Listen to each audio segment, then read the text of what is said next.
غیر قانونی معاشی سرگرمیوں کے خلاف کارروائیاں جاری رکھی جائیں، سیکورٹی ادارے اور متعلقہ محکمے مل کر پوری قوت سے ایکشن کریں۔ ایکشن سے مختلف طریقوں سے ہونے والے معاشی نقصانات سے نجات ملے گی۔ پنجاب ایپیکس کمیٹی اجلاس سے army chief general Syed Asim Munir کا خطاب۔ وزیر اعلیٰ پنجاب محسن نقوی، وفاقی وزراء اور سینئر حکام بھی اجلاس میں شریک ہوئے۔ اجلاس میں پنجاب کی مجموعی سیکورٹی صورتحال اور بجلی گیس چوری، ذخیرہ اندوزی اور سمگلنگ کے خلاف ہونے والے ایکشن کی پیش رفت کا جائزہ لیا گیا۔ Army chief general Asim Munir کا دو ٹوک موقف: ملک میں غیر قانونی معاشی سرگرمیوں میں ملوث عناصر کے خلاف پوری قوت کے ساتھ کارروائیاں جاری رکھنے پر زور۔ کہتے ہیں قانون نافذ کرنے والے ادارے اور متعلقہ محکمے مل کر غیر قانونی معاشی سرگرمیوں کے خلاف ایکشن لیں۔ لاہور میں ایپیکس کمیٹی پنجاب کے اجلاس میں آرمی چیف کی شرکت۔ کہتے ہیں غیر قانونی معاشی سرگرمیوں کے خلاف ایکشن کے نتیجے میں ملک کو مختلف طریقوں سے ہونے والے معاشی نقصانات سے نجات مل سکے گی۔ ایپیکس کمیٹی اجلاس میں وزیر اعلیٰ پنجاب محسن نقوی، وفاقی وزراء اور سینئر عسکری حکام نے شرکت کی۔ اجلاس میں صوبے کی مجموعی سیکورٹی صورتحال، بجلی گیس چوری، ذخیرہ اندوزی اور غیر ملکی کرنسی کی اسمگلنگ کے خلاف ایکشن پر تفصیلی بریفنگ دی گئی۔ اجلاس کے شرکاء کو کچے کے علاقے میں جاری آپریشن کی پیش رفت، اقلیتوں کے تحفظ کے لیے کیے گئے اقدامات سے بھی آگاہ کیا۔ فورم میں غیر قانونی طور پر مقیم غیر ملکی شہریوں کی وطن واپسی کا جائزہ لیا۔ خصوصی سرمایہ کاری سہولت کونسل اور گرین پنجاب کے اقدام کی پیش رفت پر شرکاء نے اس بات کا اعادہ کیا کہ ریاستی ادارے، سرکاری محکمے اور عوام صوبے کی ترقی اور خوشحالی کے لیے متحد ہیں۔ آرمی چیف نے تاریخی اقدامات کے سود مند اثرات کے لیے تمام متعلقہ محکموں کے درمیان ہم آہنگی کی ضرورت پر زور دیا۔ آرمی چیف کی لاہور آمد پر کور کمانڈر لاہور نے ان کا پرتپاک استقبال کیا۔ حالات سے مایوس نہ ہوں، ملک ضرور ترقی کرے گا۔ نبی کریم صلی اللہ علیہ وآلہ وسلم کبھی مایوس نہیں ہوئے، ان کے پیروکاروں کو بھی مایوس نہیں ہونا چاہیے۔ وزیر اعلیٰ پنجاب محسن نقوی کا رحمت للعالمین کانفرنس سے خطاب۔ محسن نقوی نے زور دیا کہ ہمیں نبی پاک صلی اللہ علیہ وآلہ وسلم کی سیرت طیبہ پر عمل کرنا چاہیے۔ جو سب سے امپورٹنٹ ہے وہ یہ کہ ہمارے نبی صلی اللہ علیہ وآلہ وسلم نے کبھی مایوسی نہیں کی تھی۔ ان پر بہت ظلم بھی ہوئے اور کس طریقے سے کیا کیا سازش ان کے خلاف ہوئی، لیکن وہ کبھی مایوس نہیں ہوئے تھے۔ میری آپ لوگوں سے بھی یہی ریکویسٹ ہے کہ جو ہم ہر دوسرے دن کہنے لگ جاتے ہیں کہ ہمارا ملک تباہ ہو رہا ہے، ہمارا ملک ختم ہو رہا ہے، ہمارے ملک کا پتہ نہیں کیا بننا ہے، اگر ہم ان کے پیروکار ہیں، ان کے ماننے والے ہیں، تو خدارا مایوسی چھوڑ دیں۔ اللہ تعالیٰ فیوچر ہے اور اس ملک نے ترقی کرنی ہے، چاہے کسی بھی فارم میں کرے گا، یہ ٹیک آف کرے گا، کیونکہ ہمارا بلیو ہے کہ ہم اس نبی کے ماننے والے ہیں جس نے کبھی مایوسی نہیں کی تھی۔ عوام پر بجلی کے بعد گیس بم گرانے کی تیاری۔ اوگرا نے بنیادی گیس ٹیرف میں 45% اضافے کی سفارش کر دی ہے۔ مزید جانتے ہیں ہمارے نمائندے اویس کیانی سے۔ اویس، آگاہ کیجئے۔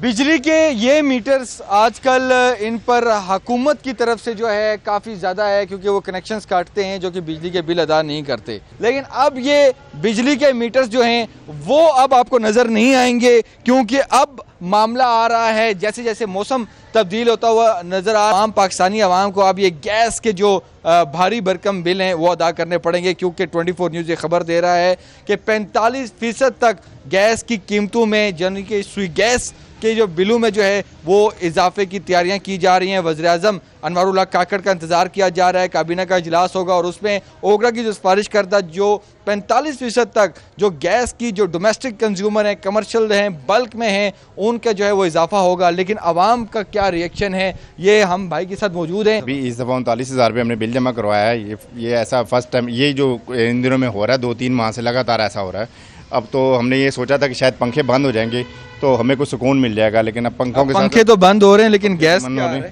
لیکن اب گیس کے معاملات سننے میں آ رہے ہیں 45% انکریز ہو رہا ہے، تو اب تو گیس پہلے ہی آتا ہے۔ گھر میں کیا پوزیشن ہوتی ہے، یہ آپ سوچتے ہیں آپ کا بجٹ ڈسٹرب ہوتا ہے؟ بجٹ مکمل طور پہ ڈسٹرب ہے، بچوں کی فیسیں ڈسٹرب ہیں، ہر چیز ڈسٹرب ہے۔ کھانے کی چیزیں جو پہلے ہم بلک میں لے کے آتے تھے اب ہم ایک ایک کر کے لے کے آتے ہیں آ سکیں، لیکن حکومت جو ہے وہ بالکل تیار بیٹھی ہے کہ سردیوں سے سردیاں آنے سے پہلے ہی گیس کی قیمتوں میں جو ہے وہ اضافہ کر دیا جائے۔ چیئرمین پیپلز پارٹی بلاول بھٹو سے مختلف رہنماؤں نے ملاقاتیں کی ہیں۔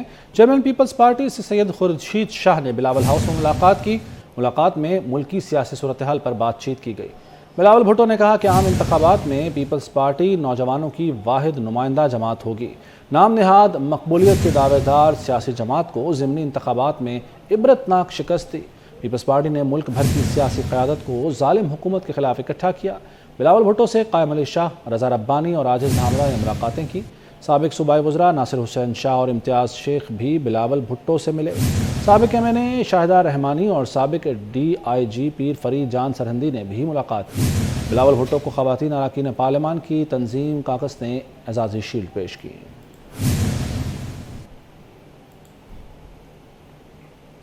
پیپلز پارٹی کا ایک ہی مطالبہ ہے کہ انتخابات کی تاریخ دی جائے۔ حلقہ بندیوں میں زیادتی ہوئی، نشستیں کم کر دی گئیں۔ شرجیل میمن کہتے ہیں کہ چیئرمین پی ٹی آئی کو جیل میں 2 ماہ نہیں ہوئے اور وہ سمجھتے ہیں کہ بڑا ظلم ہو گیا۔ وہ ٹنڈو جام میں اپنی رہائش گاہ پر محفل میلاد کے بعد میڈیا سے گفتگو کر رہے تھے۔ محفل میلاد میں مرد و خواتین کی بڑی تعداد شریک ہوئی۔ کانسٹیٹیونسیز ہیں ان میں لوگوں کا زیادتی ہوئی ہے، ان کی سیٹیں کم کی گئی ہیں، اور اس پہ جو بھی ہمارا آئین اور قانون کے دائرے میں رہ کے جو ہمارا طریقہ کار ہوگا اس کو ہم لوگ ضرور دیکھیں گے۔ تو ہم چاہتے ہیں الیکشن کمیشن سے کہ الیکشن کمیشن برائے مہربانی الیکشن کا شیڈول دے تاکہ صاف اور شفاف الیکشن ہو سکیں۔ لاہور کی پہچان مال روڈ کو سجانے کا منصوبہ تیار۔ مال روڈ کو ماڈل روڈ بنایا جائے گا، دھول مٹی سے پاک کیا جائے گا، دلکش سجاوٹ بھی کی جائے گی۔ وزیر اعلیٰ پنجاب محسن نقوی نے لاہور کے دل مال روڈ کو ڈسٹ فری بنانے کے منصوبے کی منظوری دے دی۔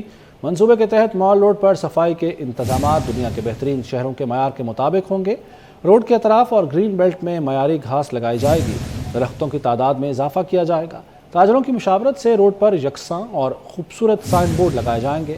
مال روڈ سے تجاوزات کا خاتمہ کر کے پارکنگ کا نظام بہتر بنایا جائے گا۔ وزیر اعلیٰ پنجاب محسن نقوی نے مال روڈ کو ڈسٹ فری بنانے سے متعلق حتمی پلان طلب کر لیا ہے۔ لاہور میں بارش کے پانی کو محفوظ رکھنے کے لیے نئے واٹر ٹینکس بنائے جائیں گے۔ وہ نبیوں میں رحمت لقب پانے والا، مرادیں غریبوں کی بر لانے والا۔ جشن میلاد النبی صلی اللہ علیہ وآلہ وسلم کا آغاز ہو گیا۔ گلی گلی، قریہ قریہ، مرحبا یا مصطفیٰ کی صدائیں۔ آسمان سے زمین تک رحمت دو عالم صلی اللہ علیہ وآلہ وسلم کی ولادت کے گن گائے جا رہے ہیں۔ مختلف شہروں سے صورتحال جانیں گے ہمارے ساتھ موجود ہمارے نمائندگان۔ کراچی سے نمرہ ریاست ساتھ ہے، راولپنڈی سے ارشاد قریشی اور ملتان سے جوائن کیا ہے وسیم شہزاد نے۔ نمرہ ریاست کی طرف چلتے ہیں۔ کراچی، نمرہ کس مقام پر آپ موجود ہیں، کیا ماحول ہے، آگاہ کیجیے ہمارے ناظرین کو۔ بالکل جی، شہر قائد جسے روشنیوں کا شہر کہا جاتا ہے، آج اس کی جو ہے روشنیاں بحال ہوتی ہوئی باقاعدہ طور پر دکھائی دیتے ہیں۔ جشن عید میلاد النبی کا سما ہے اور شہر بھر جو ہے وہ جگمگا اٹھا ہے۔ شہر کراچی جو ہے اس وقت مختلف مقامات پر نظر و نیاز کا خصوصی طور پر اہتمام کیا گیا ہے۔ پورے شہر میں مختلف مساجد، عمارتوں کو، گھروں کو برقی کمکموں سے دلہن کی طرح خوبصورتی سے سجایا گیا ہے، اور اس وقت جیل چورنگی کے مقام پر موجود ہوں، یہاں پر بھی یہی صورتحال سامنے آ رہی ہے کہ عمارتوں کو بڑی خوبصورتی سے جو ہے وہ سجایا گیا ہے۔ اس کے ساتھ ساتھ نظر و نیاز کا جو سلسلہ ہے وہ جاری و ساری ہے، اور یہاں پر بھی جو ہے ایک بڑی تعداد میں عاشقان رسول صلی اللہ تعالیٰ علیہ وآلہ وسلم یہاں کا رخ کرتے دکھائی دیتے ہیں۔ نظر و نیاز کا سلسلہ جاری ہے، جس میں جو ہے بچے، نوجوان، بوڑھے تمام جو ہے وہ یہاں پر قطار کا انتظار کرتے ہوئے دکھائی دے رہے ہیں، اور ایک بڑے پیمانے پر یہاں پہ جو ہے وہ لنگر اور نیاز کا اہتمام کیا گیا ہے۔ اسی کے ساتھ اگر شہر بھر کی خوبصورتی کی بات کی جائے تو بڑی خوبصورتی سے اس کو سجایا گیا ہے۔ مختلف مقامات پر جہاں اس کو عمارتوں کو خوبصورتی سے سجایا گیا ہے، وہیں ہم نے دیکھا ہے بڑی تعداد میں اسٹالز لگائے گئے ہیں، سڑکوں پر جو ہے وہ محراب لگائے گئے ہیں، اس کے ساتھ ساتھ نالان پاک جو ہے وہ بڑی خوبصورتی سے روشنیوں کے ساتھ سجائے گئے ہیں۔ اسی طرح پورے شہر میں یہ سما باندھا ہوا ہے۔ اور یہ آپ آگاہ کر رہی ہیں وہاں پر جو اس وقت مناظر آپ دیکھ رہی ہیں۔ ٹھیک ہے، ملتان سے وسیم شہزاد بھی ساتھ ہیں۔ وسیم، آگاہ کیجئے۔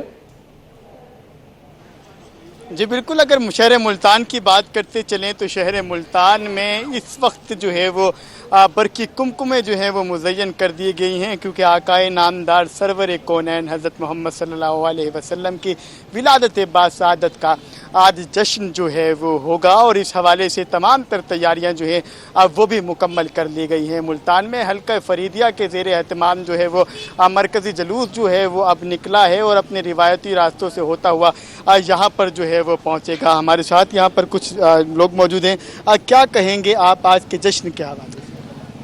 ٹھیک ہے، آپ ہمیں بتا رہے ہیں ملتان سے وسیم شہزاد، راولپنڈی سے ارشاد قریشی اور کراچی سے ہمارا ریاست ساتھ موجود تھے۔ آپ تینوں نمائندگان کا بہت بہت شکریہ۔ آمد مصطفیٰ صلی اللہ علیہ وآلہ وسلم کی مناسبت سے اسلام آباد کا ریڈ زون بھی خوبصورت روشنیوں سے منور ہو چکا ہے۔ پارلیمنٹ ہاؤس سمیت تمام اہم سرکاری عمارتیں چراغاں کے باعث دیدہ زیب لگ رہی ہیں۔ اسلام آباد میں ربیع الاول کی مناسبت سے کیا انتظامات کیے گئے ہیں، جانیں گے طیب سیف سے۔ جی طیب۔